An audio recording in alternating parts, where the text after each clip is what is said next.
Alors oui, nous avons, chez Rahma TV, l'honneur et le prestige, de compter parmi nous ce soir la présence de personnes exceptionnelles. À mes yeux, ce sont des personnes exceptionnelles. Je vais commencer dans l'ordre chronologique. La première personne que j'ai pu rencontrer, que Dieu m'a octroyé la grâce de pouvoir rencontrer, c'est notre rabbin, frère, Gabriel Agaï. Et ça a été une rencontre qui a été bouleversante pour moi. C'était pas trop loin d'ici d'ailleurs, c'était dans le 93. On vous avait fait déplacer dans le 9-3 pour nous, pour nous parler de la question du halal et du haram d'un point de vue de la Torah. Et par suite, j'ai eu aussi la seconde grâce de pouvoir découvrir un être exceptionnel qui s'appelle Annick de Suznal, paix à son âme, et qu'Allah la recouvre de sa rahma, une rahma incommensurable et intarissable. Et par suite, en fait, de rencontrer Fabienne, qui nous a fait l'honneur d'être présente ce soir, malgré les difficultés, malgré les épreuves. Donc, un grand merci à vous deux. Et l'idée, effectivement, c'était cette table ronde, c'est plus un moment de partage, parce que nous sommes très intéressés chez Rahma TV par la diversité des angles d'approche, la diversité des lectures, la diversité des modalités avec laquelle la Rahma peut s'exprimer, à travers la Torah, à travers, on va dire, une lecture de l'évangile à la sauce, je peux dire comme ça, à la sauce Annick de Suznal, paix à son âme. Donc voilà, voilà un petit peu l'intention et l'objet de cette rencontre.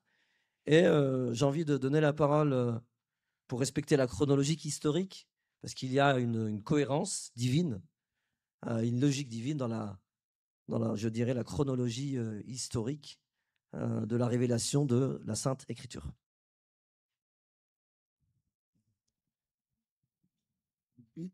Alors, tout d'abord, c'est bon, on m'entend? Oui. Excusez-moi. Donc, on dit Shalom alaykum wa rahmatullahi wa barakatuh. Assalamu alaikum wa rahmatullahi wa barakatuh. Que la paix, la miséricorde du Seigneur et sa bénédiction soient sur vous tous. Merci de cette invitation. C'est toujours un honneur et un plaisir d'être d'être avec l'imam Raoussi et d'être avec des croyants. Surtout on commence les 10 derniers jours du mois de Shahr al-Ramadan. Donc voilà, c'est une baraka spéciale, le fait de s'assembler, de louer Dieu, de parler de ses attributs divins. Et donc l'attribut lequel on va parler, c'est vraiment cet attribut de Rahma en arabe. Donc c'est l'amour, c'est cette sorte d'amour matriciel, cet amour comme celui de l'utérus d'une mère, c'est-à-dire c'est un amour inconditionnel, quel que soit l'enfant qui est là, il va être nourri, et quel que soit l'être humain qu'on est, eh ben Dieu, il est toujours là, en train de s'occuper de nous par sa présence, en train d'essayer de nous... on est un petit peu comme un âne, comme un hamar, sauf avec tout mon respect pour les hmirs, mais on est comme un âne, un peu, on est têtu, hein, l'ego, le nefs, il nous fait, on est têtu, donc Dieu il nous envoie deux choses, il nous envoie la carotte et le bâton. Donc la carotte, c'est la baraka, c'est l'aisance, c'est la facilité. Donc si on est dans le bon chemin, alors Dieu il nous dit, allez, continue, khalas. Et si on est dans le mauvais chemin, c'est les épreuves. Donc Dieu ne nous abandonne jamais de toute manière. Il ne faut pas croire que si on a des épreuves, on est abandonné par Dieu. Au contraire, si on a des épreuves, c'est que Dieu nous aime. C'est que Dieu, il veut qu'on soit toujours dans le bon chemin. Comme le hamar, on a des coups de bâton pour nous remettre. Des fois, on s'entête, on se dit, on veut aller là, on veut aller là. Mais Dieu dit non. La porte, elle est ouverte là. Pourquoi tu t'entêtes là? Elle est fermée. Ouvre, voilà.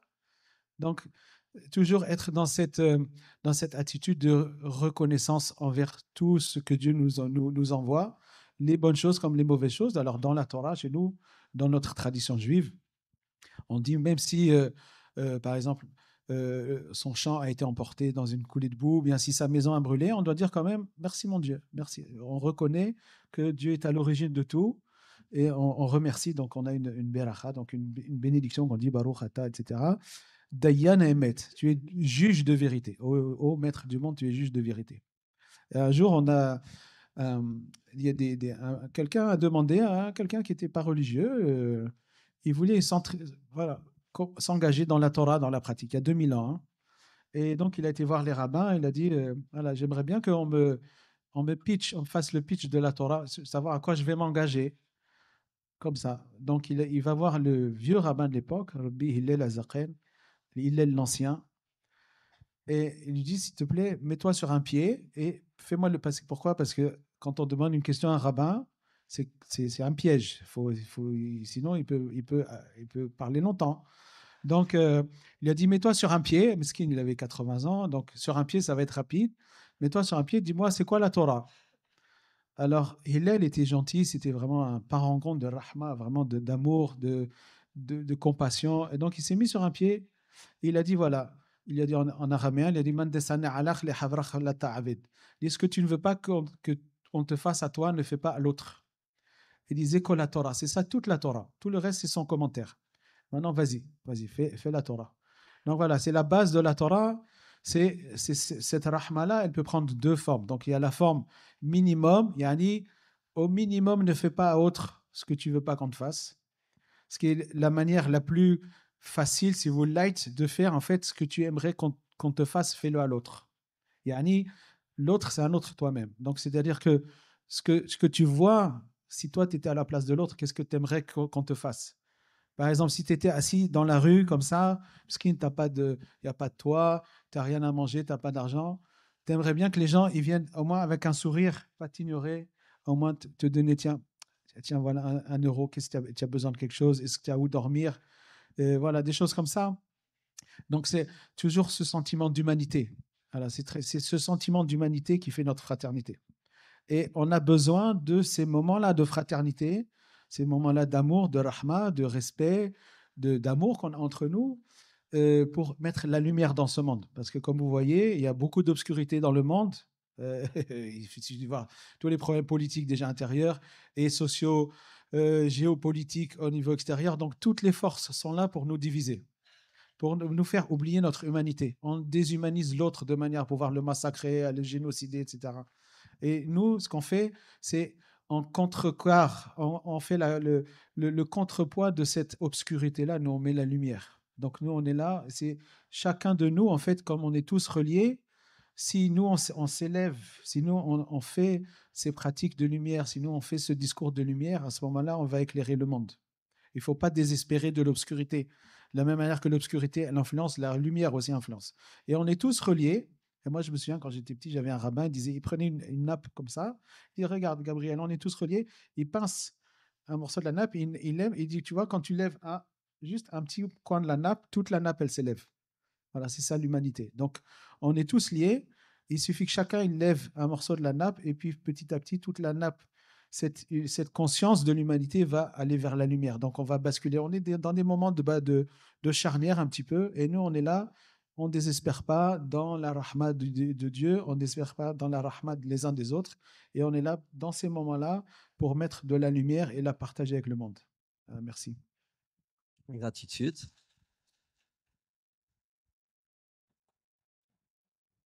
Gratitude pour ces paroles qui font chaud au cœur. Donc on est au bon endroit ce soir, tous ensemble. Je donne la parole à Fabienne. Merci Raouti. Et puis merci à vous tous aussi de nous accueillir. En préambule, j'aimerais dire que j'étais étonnée de me retrouver, enfin je suis agréablement surprise de me retrouver ici, à Stein, dans ce 9-3, parce que j'y ai passé une partie de mon enfance, hein, jusque vers 7-8 ans, et j'y étais pas revenue depuis. Ça fait très longtemps, voilà.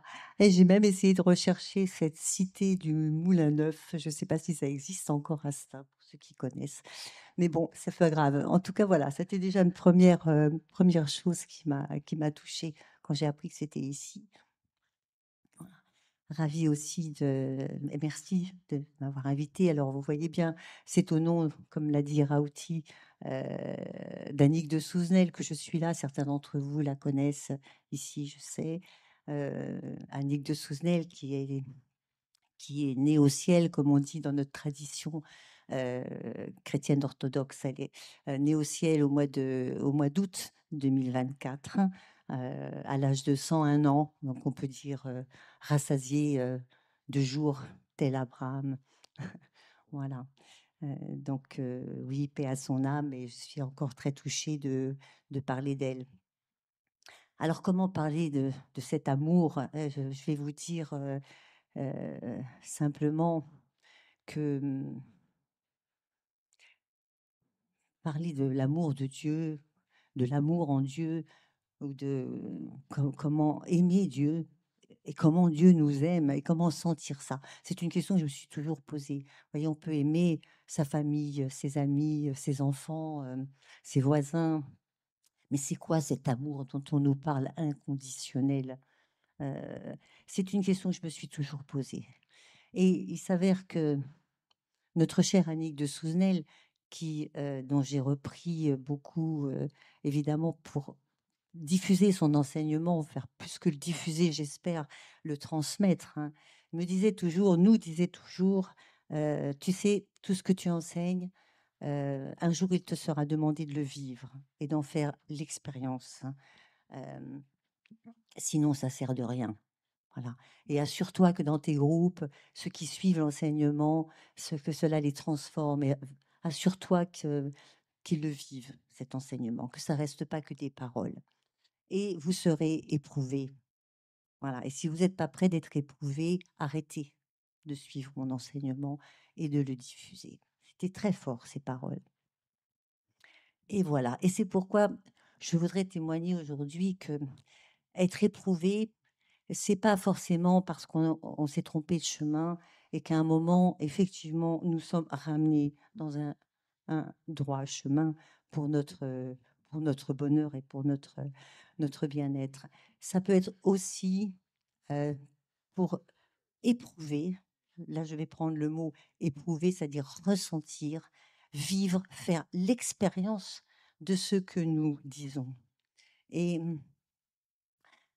Annick de Souzenel est née au ciel le 11 août, et moi, quelques jours après, moi-même, j'ai rendu le souffle. Voilà, j'ai rendu le souffle quelques jours après son décès, et je me suis posé la question de savoir pourquoi ça m'arrivait. Voilà, pourquoi moi-même j'étais touchée dans ce souffle une fois qu'elle l'avait rendu, et que le mien partait en même temps, éprouvé à travers une maladie qu'on dit grave, qu'on m'a dit inguérissable. Voilà, que si j'avais de l'ordre à mettre dans mes affaires, c'était le moment. Voilà. Bon. Et alors, qu'est-ce que c'est que cette épreuve? Me tromper de chemin, sans doute, faire des erreurs, sans doute, mais il y a bien plus que ça. Je pense que j'étais éprouvée pour éprouver qu'est-ce que c'est que cet amour de Dieu, hein, dans la chair, et même dans la souffrance, dans ma chair. Et, et je vous assure que la réponse ne s'est pas fait attendre, hein. Elle est en cours. Elle est en cours puisque je suis sur un chemin de guérison, sans doute, mais elle est en cours, cette réponse, et elle est de différents niveaux. Voilà. Sentir qu'on est aimé de Dieu. C'est pas banal, parce que on peut le dire 10 fois, mais et alors comment ça se manifeste? Vous voyez, à travers une maladie, ça se manifeste, je ne vais pas tout vous raconter. En plus, je suis en train de le vivre et en train de l'élaborer aussi, hein, donc je ne peux pas tout raconter. Mais quelque chose qui est de l'ordre de sentir combien nous sommes guidés sur le chemin, combien nous sommes protégés, combien nous sommes accompagnés, et combien nous ne sommes pas seuls sur ce chemin. Voilà, et j'invite aussi tous ceux d'entre nous qui traversons des épreuves, et on traverse tous des épreuves, de ne jamais oublier. Je pensais à ces peuples nomades dans le désert. Vous voyez, quand on traverse le désert, on n'attend plus rien de la terre. Il y a rien qui pousse de la terre. Il n'y a rien pour se raccrocher dans le désert. Il n'y a qu'une seule chose à faire, c'est de lever son regard, de regarder le ciel, de regarder les étoiles, et Et de là, tout nous vient du ciel. Les anges viennent et s'approchent de nous, et les anges viennent et nous prennent dans leurs bras.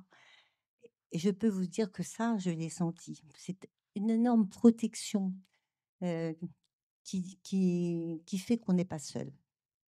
Et, et une deuxième idée aussi, c'est que avec l'épreuve, j'ai senti comme si j'étais attendue quelque part, toujours attendue quelque part. Alors, ça pouvait être sur Terre, continuer ma mission sur Terre, mais ça pouvait être ailleurs. Mais peu importe, attendu quelque part. Il y a un sens à ce qui nous arrive. On n'est pas là par hasard, rien n'est par hasard. Et voilà, le fait d'être attendu, ça rassure énormément et ça apaise. Voilà, peu importe où et peu importe pourquoi, on est au service. Et on est au service de cet amour, justement. C'est aussi ce qu'on peut ressentir. Mhm. Voilà, et pour l'instant, je repasse la parole. Merci.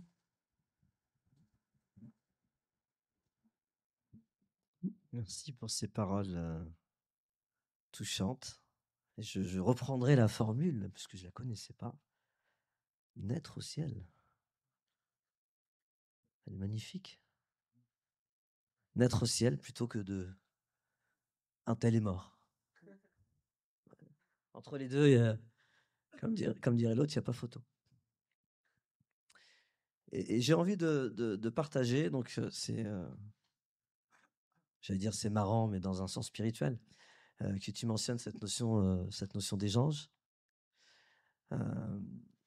Parce que justement, dans la prière du coucher du soleil, le deuxième verset qui m'a été inspiré, parce que moi, je ne rentre jamais en prière en sachant ce que je vais psalmodier, ça vient. Et le deuxième verset, en fait, parle d'une des fonctions des anges.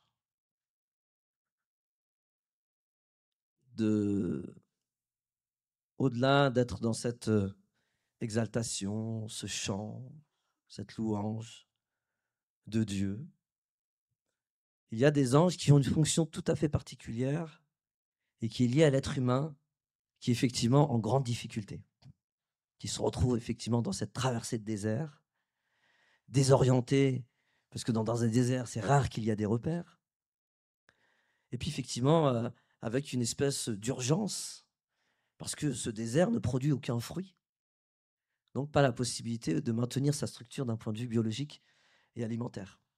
Effectivement, le réflexe de tous les êtres humains, c'est de se tourner vers le seul endroit où il y aura l'orientation, ce que j'appelle à titre personnel la grâce orientation, donc un cadeau venu du ciel, et qui permet à cette personne qui est en train de traverser le désert de trouver tout d'un coup une orientation, parce que guidé, téléguidé, porté, soutenu de toutes parts par la présence angélique. Et le verset que j'ai psalmodié, c'est un verset de la sourate 40, qui porte un nom et un attribut divin, c'est Ra'afir, qui veut dire, dans son étymologie, couvrir, avec deux grands objectifs. Couvrir afin de protéger de toutes les conséquences négatives possibles qu'une action humaine peut provoquer. Il se peut qu'une action soit bonne, comme on dit, c'est-à-dire conforme à sa volonté, et qu'elle ait néanmoins des conséquences négatives. Donc ça, c'est un des sens. Le deuxième sens, c'est couvrir afin de restaurer une beauté et une pureté originelle. Donc Dieu, en tant que Raphaël, c'est ce qui nous couvre de sa présence lorsqu'effectivement nous nous sentons totalement démunis.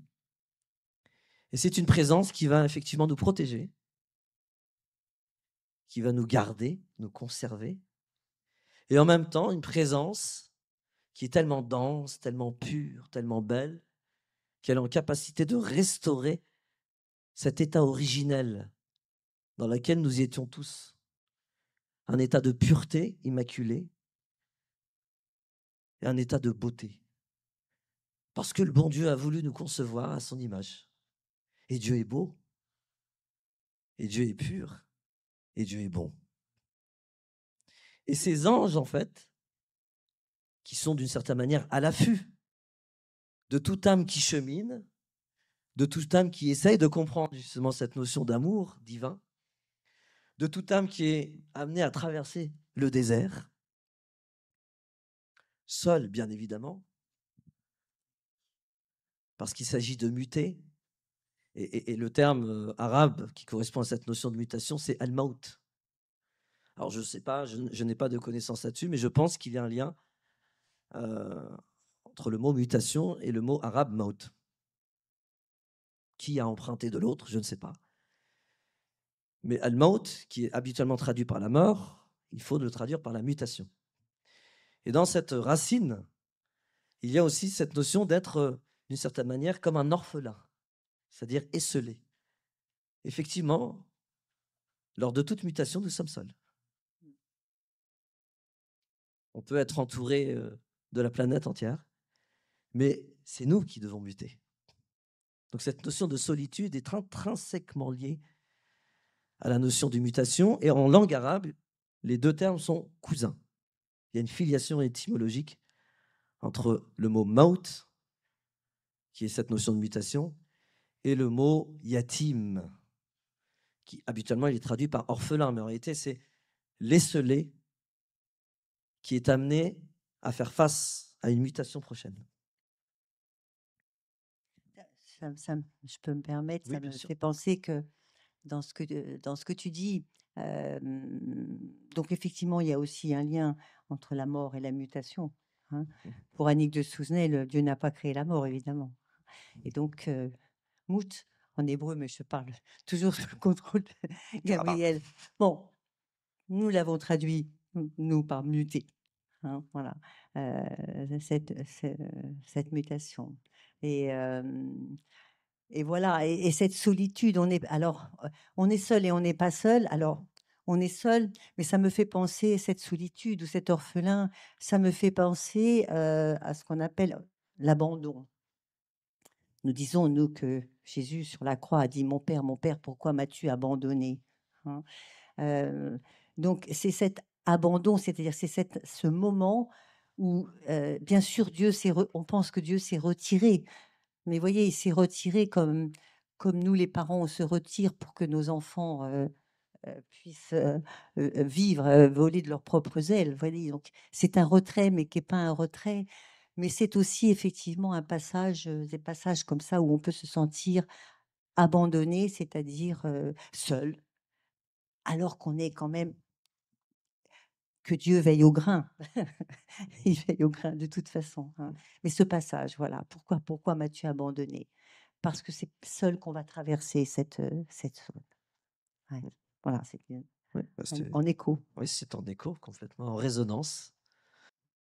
Et donc ces anges qui viennent justement auprès de cet être qui est amené à et appelé d'une certaine manière, invité, possiblement incité, possiblement assigné pour ceux qui résistent trop. Parce qu'il y a des personnes qui veulent résister. Il y a des personnes qui, quand ça sent le roussi des épreuves, veulent faire demi-tour ou créer des stratégies d'évitement. Donc par moments, nous sommes assignés à cette traversée des airs, et c'est à ce moment-là, lorsqu'on est dans cette quête-là, lorsqu'on est dans cette aspiration-là, que les anges descendent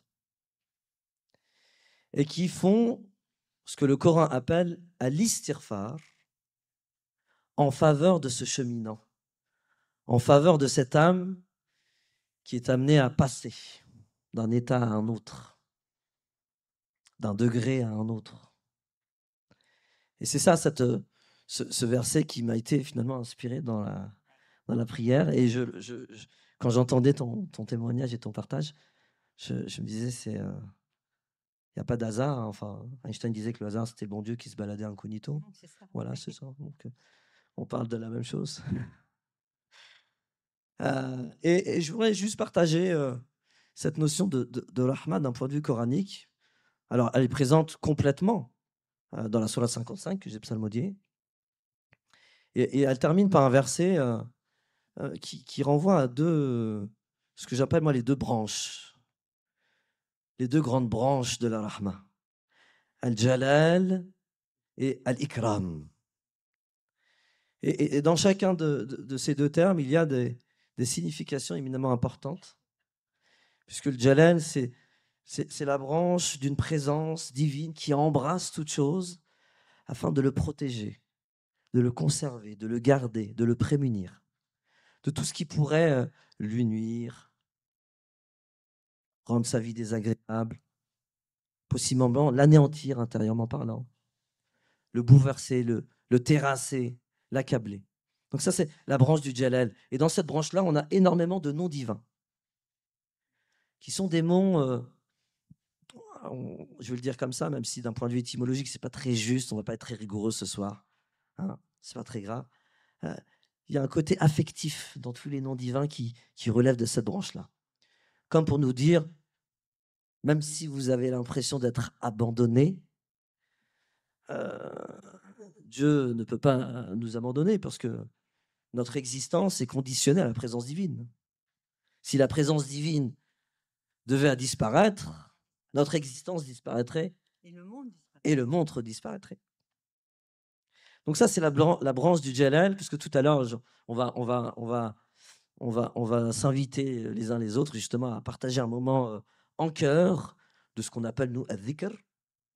Donc, chanter finalement les louanges de cet amour inconditionnel avec une formulation que tout le monde va réussir à apprendre très facilement tous ensemble. Et dans cette formulation, on va mentionner cette notion du Jalal. Donc, on la garde en tête pour l'instant. Quand on va dire Ya Dhal Jalal, on va se remémorer. C'est une présence divine qui embrasse et qui protège. Et c'est l'expression d'un amour, comme une maman qui va embrasser ses enfants, qui va enlacer ses enfants et qui est prête effectivement à s'interposer entre elle et entre un danger et son enfant. Et d'une certaine manière, Dieu, la maman qui fait ça est à l'image de Dieu. Et la deuxième branche, c'est la branche de Al-Ikram. Et l'Ikram, on a un symbole qui est magnifique. Moi, j'aime bien rappeler ce symbole-là. Alors, deux symboles, je vais rappeler deux symboles. Le premier, c'est le symbole du raisin. Et le raisin, si on s'intéresse on va dire, à ses fonctions, à ses qualités, à ce qu'il peut apporter à l'être humain, permet à l'être humain en fait de se renforcer. Le raisin, c'est très sucré, donc c'est un espèce de carburant pour l'être humain, mais aussi c'est bourré d'antioxydants. Bien évidemment, il y a dans ces notions-là des notions éminemment symboliques. Et donc c'est la notion du renforcement par la positive avec le sucre et puis par la négative d'une certaine manière pour éviter ou pour empêcher ou pour prémunir les os de s'oxyder, de s'affaiblir, de ne plus... et lorsque les os s'affaiblissent, la personne ne peut plus assumer ce passage. Parce que le passage, il se fait debout, toujours. Et à la verticale. Et c'est l'image que je garde de Annick de Souzenel quand on a été la visiter. En plus, on a eu la chance de pouvoir visiter ensemble. Et le rabbin, moi, je psalmodiais Surat al-Rahman à Annick de Souzenel. Et je me suis aperçu que le rabbin connaissait parfaitement ses fondamentaux coraniques, puisqu'il psalmodiait Surat al-Rahman derrière moi. Donc ça, c'est le premier sens qui est très important. Ensuite, il y a un deuxième sens, c'est un nuage gonflé d'eau. Et Dieu sait que quelqu'un qui est en train de traverser le désert, le fait qu'il aperçoive un nuage gonflé d'eau est un bon augure. Voilà. Il en a éminemment besoin à ce moment-là. Et enfin, le troisième sens qu'il y a dans la notion de l'ikram, c'est la notion de noblesse.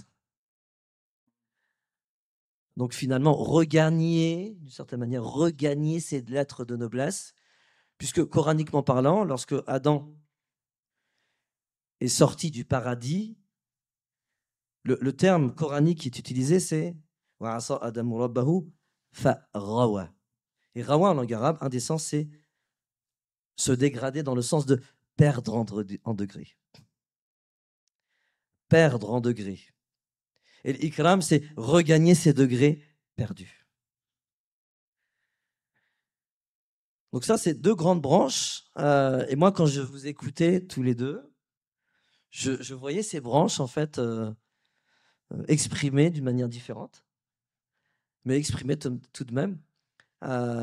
Et c'est ça, en fait, la beauté de la diversité des Saintes Écritures. C'est dans la formulation et l'expression et, d'une certaine manière, la révélation de principes identiques, qui sont des principes uniques et un, avec une modalité qui est propre finalement à chaque Sainte Écriture. On dit tous la même chose, mais avec des mots différents. C'est un petit peu à l'image de la cuisine, quoi. Je veux dire, on a tous les mêmes ingrédients, mais on fait des plats différents et chacun profite de la cuisine de l'autre. Yani, la spiritualité de l'autre m'enrichit dans la cohérence de ma propre spiritualité. C'est ce que on appelle la maturité spirituelle. Yani, c'est pas mélanger les religions, mais c'est reconnaître la légitimité de la religion de l'autre. Un petit peu comme moi, si par exemple j'aime la cuisine chinoise, c'est pas parce que je mange chinois que je deviens chinois. C'est pas parce qu'on apprécie la spiritualité des autres, on apprécie le chemin qui élève les autres vers le divin, qu'on devient comme... Non, non, ça m'enrichit dans mon propre chemin. Donc, c'est arrivé beaucoup, par exemple, quand en Europe, les chrétiens européens ont découvert l'islam, surtout le soufisme. Beaucoup, ce soufisme a enrichi leur chrétienté, enfin leur christianisme. Ça les a rendus meilleurs chrétiens. Et donc, un petit peu, c'est ça la vraie le vrai amour, la véritable rahma qu'on a les êtres humains les uns pour les autres, c'est rendre l'autre meilleur selon son chemin. De toute manière, on est tous différents. Même si on a la même religion, de toute manière, parce qu'on est des personnes différentes. Si vous êtes tous musulmans ici, chacun il a un islam différent parce que vous êtes une personne différente. Et de toute manière, c'est vrai pour toute l'humanité. Donc, Dieu nous a créés tous différents, avec des langues différentes, des cultures différentes, des couleurs de peau différentes, et des chemins qui mènent au divin différents. Mais chacun, voilà, l'ita'arafu, chacun, on s'entreconnaît, mais c'est la richesse, en fait. Ça nous rend de plus en plus riches. Et c'est en hébreu, par exemple, le mot amour se dit ahava, et ahava, si on calcule la valeur numérique de ahava, c'est 13. Et 13, c'est la même valeur numérique que ehad. Ehad, ça veut dire un, c'est comme en arabe. Hein. Qul huwa Allahu ahad. Donc, l'amour, en fait, c'est l'unité entre nous. C'est ce qui fait l'unité entre nous. C'est le ciment qui cimente notre humanité. Et le nom de Dieu, c'est 2 fois l'amour. C'est 26.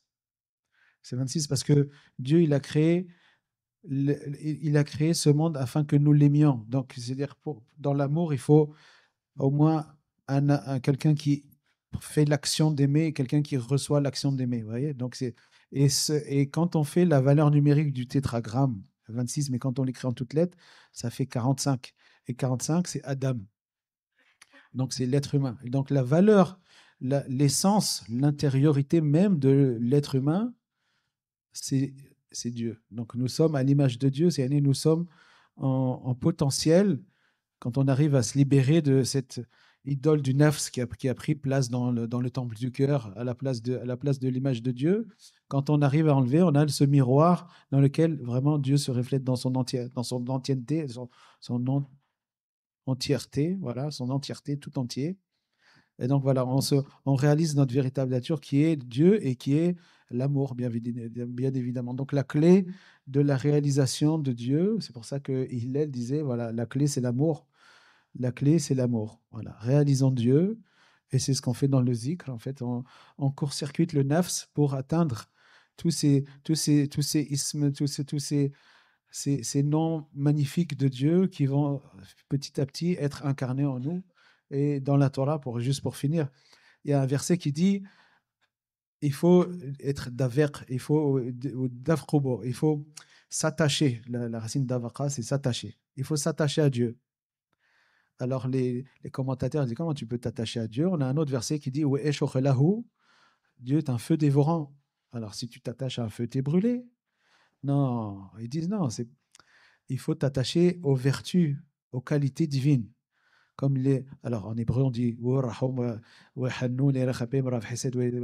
de la même manière qu'il est clément, soit clément, de la même manière qu'il soit miséricordieux, de la même manière qu'il soit patient, de la même manière, etc. Vous en avez beaucoup comme ça.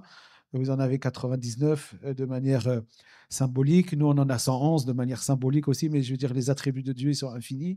Et donc, voilà, toutes ces vertus divines qui sont on les voit chez les saints. Les saints, les prophètes, ils ont incarné ces vertus divines. Donc, on les incarne en nous par amour du divin. On veut ressembler au divin.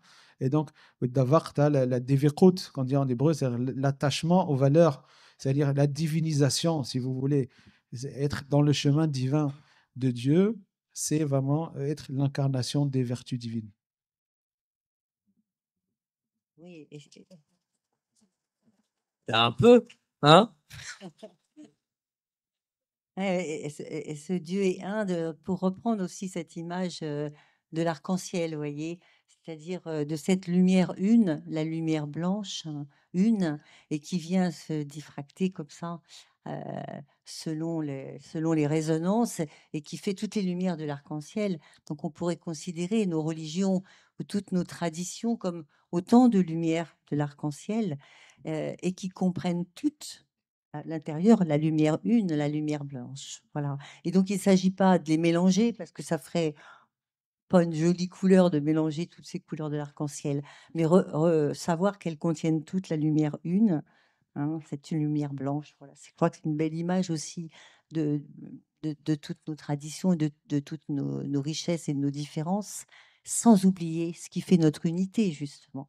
Je crois que c'est aussi ça le 1.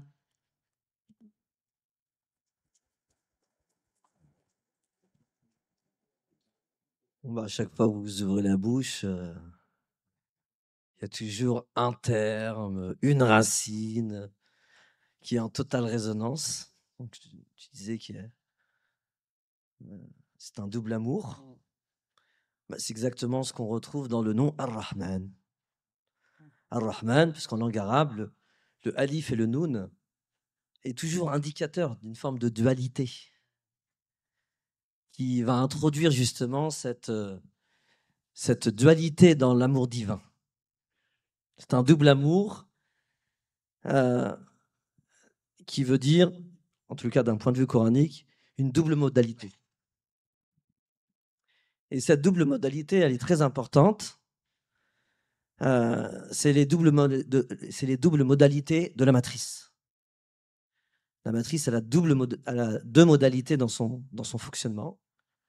Elle va se dilater pour accueillir la vie, pour accueillir ce fruit d'une union d'amour. Donc on part du 1, de l'amour, et il y a un premier fruit. Et la matrice, pour pouvoir l'accueillir, elle est obligée de se dilater. Avec la dilatation vient la largesse, la facilité, l'aisance. Et puis pour que cette matrice puisse extérioriser, manifester ce fruit, cette vie, fruit d'une union d'amour, eh ben, elle a besoin de se contracter. Cette matrice, elle va se contracter. Et les contractions représentent les épreuves, les situations beaucoup plus inconfortables, malaisantes, resserrantes. Et Dieu, quand il s'est nommé comme ça dans le Coran, parce que Allah nous dit, et ça c'est le premier verset qui m'a été inspiré dans la prière, dans la première unité, c'est Qul id'u Allah aw id'u Rahman. Donc Allah dans le Coran, Dieu s'est appelé Allah dans le Coran, mais Allah est pour moi, de mon point de vue, d'après ma petite compréhension, c'est le nom propre mystérieux des sens. C'est-à-dire c'est un nom propre qui échappe totalement à l'entendement humain. Il échappe à la rationalité, on ne peut pas lui donner un sens intelligible. Et donc, Dieu ne nous laisse pas comme ça quand même. Et il nous propose un autre nom pour pouvoir justement accéder à ce mystère de au mystère de son essence. Et ce nom, c'est Ar-Rahman. Donc ce tout rayonnant d'amour, d'un amour double, d'un amour dual. Un amour dilatant et un amour contractant. Et les deux sont de l'amour. Et ce qui est très intéressant, c'est que pour naître au ciel, que toute naissance d'ailleurs, que toute naissance est conditionnée à la contraction. Et d'un point de vue coranique, qu'est-ce que ça veut dire? Ça veut dire que les contractions, ce sont les différentes mutations que nous, les êtres humains, sommes amenés à dépasser pour, in fine, pouvoir le recouvrer. Parce que l'âme humaine est nostalgique de cette présence tout aimante d'Allah. Avant d'atterrir dans ce monde, avant d'être apparu par une mutation, par une naissance, dans ce monde, nous étions dans la présence divine. Et toute âme qui est dans la présence divine est dans la joie, dans la largesse, dans la beauté. Et j'ai inventé un mot, parce que ça m'arrive de temps en temps d'inventer des mots, dans ce que moi j'appelle la joie-sens. Et la joie-sens, elle a deux orthographes. C'est la joie du sens, parce qu'on comprend le sens de la vie, de l'épreuve, de l'adversité, de la difficulté, mais aussi on comprend le sens de la largesse. Ça, c'est le premier sens de la joie-sens. Et le deuxième, c'est la joie et la jouissance. Parce que quand on est dans la présence divine, nous pouvons le contempler. Et l'âme peut être totalement imprégnée, osons le terme, parce que c'est un terme qui renvoie à cette notion de dhikr, l'âme peut être pénétrée de sa présence. Une présence tout aimante. Et ça, on l'a juste dans un mot, dans un nom qu'il s'est donné, pour qu'on puisse l'appréhender. C'est Ar-Rahman. Et c'est pour ça que toute la sourate, vous avez certainement entendu la sonorité de cette dualité qui revient en permanence. Si on veut connaître profondément et intimement qui est Ar-Rahman, il y a un passage obligé.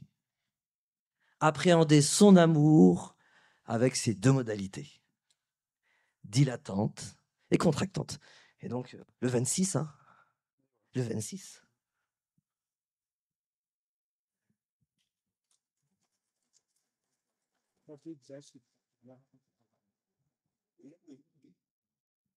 Un dernier mot, notre cher rabbin. Ouais, alors, un dernier mot. Vous savez, il y a un journaliste qui est parti en Ukraine et puis il a dit est-ce que vous pouvez résumer la situation en un mot? Alors, ben, les gens ils ont dit ben, kharasho, kharasho, c'est-à-dire c'est bien, c'est bien. Et puis il a dit et en deux mots, ni kharasho, ni kharasho. C'est pas bien, c'est pas bien. Donc ça dépend du nombre de mots. Des fois, et on rajoute un mot, ça va changer le sens. Non, mais écoute, un seul mot, c'est lumière. Lumière, ici, on est vraiment lumière sur lumière.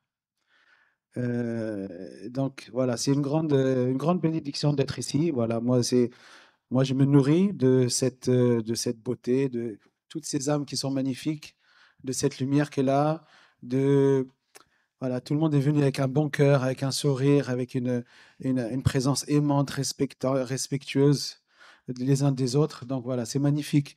Ça, c'est l'image que on aimerait avoir, parce que juste, il y a le monde extérieur. C'est ça l'image que j'aimerais garder dans le cœur et que j'aimerais proposer aux autres. Vous voyez, voilà, c'est ça. Moi, l'islam que je connais, c'est ça. Ça, c'est le vrai. Tout le reste, c'est de la merde. Et donc, voilà, ça, c'est, voilà, vous avez rempli mon cœur et que Dieu vous bénisse. Merci. Barakallahu fik. Alors, je vais pas être originale parce que, voilà, comme quand on se rejoint, je suis arrivée ici, à un moment, je me suis retournée, la salle était pleine et je dis à mon amie Isabelle qui est là et qui partage aussi ce moment, et je lui dis, mais regarde, regarde toutes ces femmes comme elles sont belles, regarde comme l'islam est beau et, et, et vous voyez, prenons conscience que c'est pas toutes ces images qu'on nous montre et tout ce qu'on nous dit à longueur de temps, parce que vraiment, vraiment, quand voilà, d'être parmi vous et avec vous, avec toute cette beauté qui nous entoure, voilà, ça ne, c'est pas de la jouissance, c'est de la réjouissance. On se réjouit de nouveau. Voilà.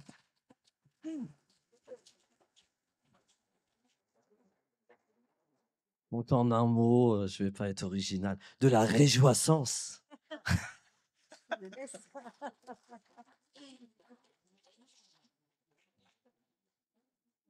Eh ben, un grand merci, vraiment du fond du Merci à vous, cœur, merci à vous.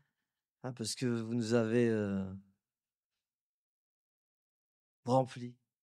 C'est une présence un titre personnel moi, qui me comble. Et ça fait complètement sens. Je suis doublement.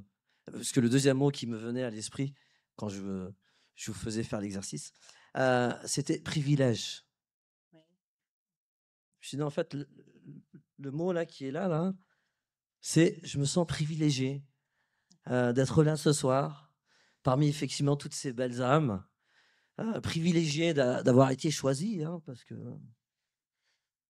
le bon Dieu fait ses castings, hein, il n'invite pas n'importe qui.